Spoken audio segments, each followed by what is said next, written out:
अगर मुक्ति पाना है तो आसक्ति मिटाना होगा। किसी नाम के जपने से और किसी मंदिर जाने से, अगर मंदिर जाने से मुक्ति हो जाए तो सारे मस्जिद वाले दोजख में चले जाएंगे, गिरजा वाले गुरुद्वारा वाले सब नरकगामी हो जाएंगे। ये तो पक्षपात की भक्ति चल रही है। कोई मंदिर जा रहा है, कोई मस्जिद जा रहा है, कोई गिरजा जा रहा है, कोई गुरुद्वारा जा रहा है, कोई रामायण पढ़ रहा है, कोई कुरान पढ़ रहा है, कोई बाइबिल पढ़ रहा है, कोई गुरु ग्रंथ पढ़ रहा है। किसी का देवता अरवा चावल बतासा तुलसी के पत्ता खा रहा है, तो किसी का देवता बकरी मुर्गी गाय भैंसी ऊंट दुम्मा खा रहा है, किसी का देवता मरा हुआ खा रहा है, किसी का देवता गाय सुगर दोनों खा रहा है। एक आदमी हिंदू से पूछा पंडित जी से, पंडित जी आपके देवता क्या खाते हैं? तो कहा अरवा चावल बतासा और तुलसी के पत्ता। तो कहा हिंदू के देवता के पेटे खराब है, लिवरे कमजोर है इसका, ये बतासा खाता है अरवा चावल। मौलवी से पूछा, मौलवी साहब आपका अल्लाह क्या खाता है? कहा हमारा अल्लाह तो बकरी मुर्गी गाय भैंसी ऊंट दुम्मा सब खाता है। कहा वाह, आपके देवता का आपके अल्लाह का लीवर करगर है, मजबूत है, वो सब कुछ पचाता है। लेकिन कहा सुनिए मौलवी साहब, आपके अल्लाह का भी लीवर उतना मजबूत नहीं है। कहा कैसे? शुगर में चर्बी होता है ज्यादा, वो अल्लाह के लीवर पर पासे नहीं करता है। ईसाई से पूछा आपके ईसा क्या खाते हैं? कहा हमारा ईसा तो गाय शुगर दोनों खाता है। कहा वाह, आपके भगवान का लीवर मजबूत है, वो गाय शुगर दोनों खाता है। ये तो सारे पक्षपात की बात। साहब कबीर ने कहा पछा पछी के कारणे सब जग रहा भुलान। ये केवल पक्षपात की भक्ति चल रही। मंदिर क्या है? पक्षपात है। मस्जिद क्या है? पक्षपात है। गिरजा गुरुद्वारा क्या है? पक्षपात है। आपके ग्रंथ को वो नहीं मानता है, उसके ग्रंथ को, आपके वेद पुराण स्मृति उपनिषद गीता रामायण को मुसलमान नहीं मानता है, मुसलमान के कुरान जब्बूर इंजिल तोरेत को सिख नहीं मानता है, सिख के गुरु ग्रंथ को ईसाई नहीं मानता है। तो असली भक्ति है क्या? ये असली भक्ति सब पक्ष से हटकर सदगुरु कबीर ने लाया था। संतो सदगुरु भक्ति आनी, नारी एक पुरुष दुई जाया, बूझो पंडित ज्ञानी, पाहन फोर गंग एक निकले, चहु दिस पानी पानी, अतई पानी दोई पर्वत बूढ़े, दरिया लहर समानी।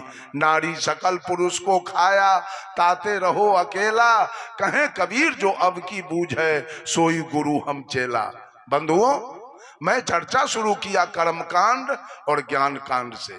सारी सृष्टि कर्म कांड में भिरा हुआ है। एक कबीरपंथी पारखी जो ज्ञान कांड मार्ग से चलते हैं और सारे लोग कर्म कांड में लग गए। देवता को स्नान कराएंगे, उसका पूजा करेंगे, उसको चादर चढ़ाएंगे। साहब कबीर कहते हैं दुनिया ही घर आंगन जिसका, आश्रित फिर वह होगा किसका। लौकिक भेंट चढ़ा कर प्रभु को लाद रहा एहसान कि मुझको मिल जाए भगवान। लोगों से पूछा गया बेटा कितने हैं? तो कहा भोला बाबा के कृपा से 4 बेटा है। बेटा सब क्या करता है?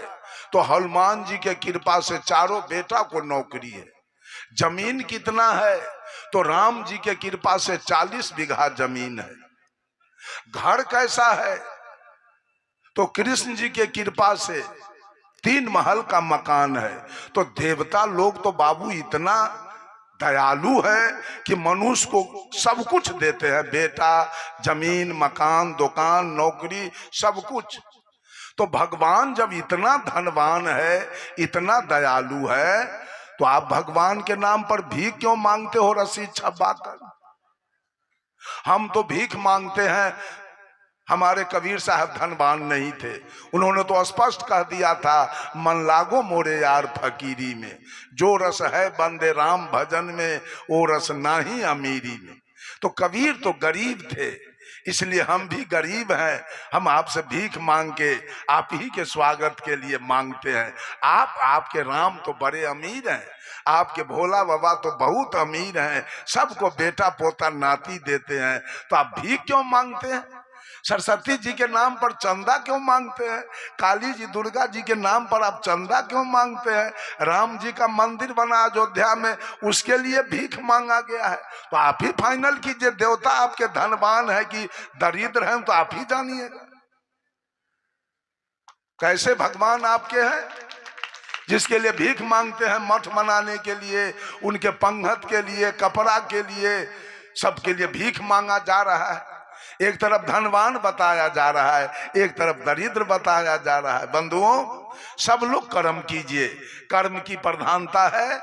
जितने लड़के बच्चे लड़कियां हैं वो पढ़े लिखे, नौकरी प्राप्त करे, सुख से जिए।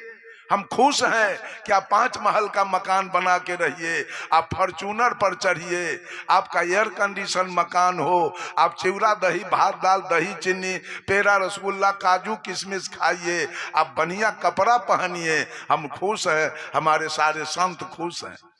लेकिन इसके लिए कर्म की आवश्यकता है। कर्म कीजिएगा, सुख से जी लीजिएगा, लेकिन मुक्ति के लिए कर्म की आवश्यकता नहीं है। मुक्ति के लिए आत्मज्ञान की आवश्यकता है। आज मनुष्य जीने के लिए, सुख के लिए भी कर्म कर रहा है और मुक्ति के लिए भी कर्म कर रहा है। सारे लोग कर्म कांड में गंगा जमुना में जाके स्नान करते हैं। स्नान करने से मुक्ति होती है क्या? स्नान करने से पाप ऊपर में बैठा है। गुरुजी कहा करते थे बराबर कि पाप तिलवा है कि स्नान करने से धोआ गया? ऊपर में पाप है कि पाप तो अंदर में बैठा है। वो पाप कैसे धोआ जाएगा स्नान करने से? कोई मौनी बाबा, कोई थरेसरी, कोई फलहारी, निर्जली, दिगंबरी, खाकी, निराहारी, दूधाहारी, सारे के सारे कर्म कांड में लगे हुए हैं। कोई कहता है डाक बम, पैदल बम, भैया बम, बहिना बम, रेल बम, बस बम, और जो सबसे ढहलेल है वो पेटकुनिया बम। ये सारा कर्मकांडी लोग आके सुनते ले तो लेते हैं सत्संग की बात, लेकिन कर्मकांड इनके दिल से जा नहीं रहा। जिस साल परम पूजा विलाग साहब का देहावसान हुआ, उस साल के सत्संग में पूज्य गुरुदेव गए थे, वहां मैं भी गया। समस्तीपुर से हमारे साथ 2-3 गो महिला गई। अब प्रयागराज उतरने के बाद हमसे कही कि बाबा हम लोग को संगम दिखा दीजिए। अब गए हम संगम, सारी महिलाएं स्नान की, अब मैं नौका पर बैठा रहा। नौका का जो केवट था हमसे कहा कि बाबा आप नहीं स्नान करेंगे? मैंने कहा कि मैं ढहलेल लगता हूं क्या? कदोर पानी में, थूक खखाड़ वाला पानी में हम स्नान करेंगे? हमको क्या पाना है, क्या लेना है? हम जाके परम पूजा विलाग साहब के आश्रम पर जाके नलका पर स्नान किए, लेकिन वो त्रिवेणी संगम में मैं स्नान नहीं किया। 4-5 बार मैं सोनपुर गया मेला देखने, लेकिन गंगा में कभी अपना पैर नहीं भिराया, उस कदोर पानी में पैर भी नहीं धोया। कभी कर्मकांड में आप किसी से पूछ लीजिए, 67 बरस का मेरा उम्र हो गया, कोई आदमी कह दे कि रमाशंकर साहब को मैं मंदिर में देखा या कोई तीर्थ में देखा या किसी देवा देवी को प्रणाम करते हुए, पत्थल पानी को प्रणाम मैं ये संत महात्मा को प्रणाम करता हूँ, साहेब बनगी करता हूँ, लेकिन मैं पत्थल पानी को आज तक, इतिहास है कि मैं मैट्रिक तक की पढ़ाई मैंने किया, लेकिन सरस्वती के मूर्ति को कभी मैंने प्रणाम नहीं किया।